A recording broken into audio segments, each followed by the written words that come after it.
Well, both Ms. Harbert and Governor Whitman have talked about nuclear. Let me say a word about nuclear power. Nuclear power is, in fact, clean to operate and relatively, today, inexpensive to operate, but it is very expensive to build.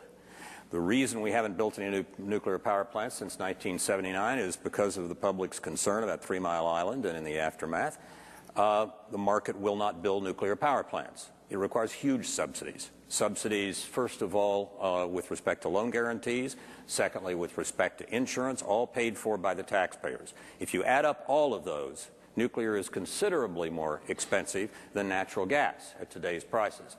And a good natural gas plant, although it's a fossil fuel, I think John and I both believe that it will play an important transitional role, much more so than we hope coal, into a non-carbon future, because it can be turned on and off easily. It's a good companion for renewables.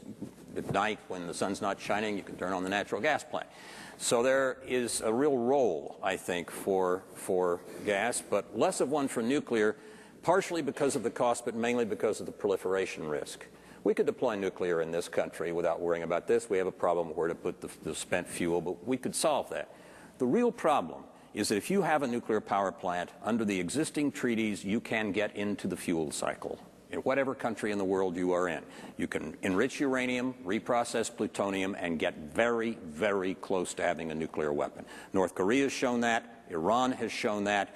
We do not want the United States, with a pro-nuclear policy, particularly one that extends to exports, to become the Johnny Appleseed of nuclear proliferation by traveling around the world, putting in light water reactors, nuclear power plants, selling them, and having people get into the business of nuclear weapons. That's a very bad idea, and nuclear, I'm afraid, leans us that way.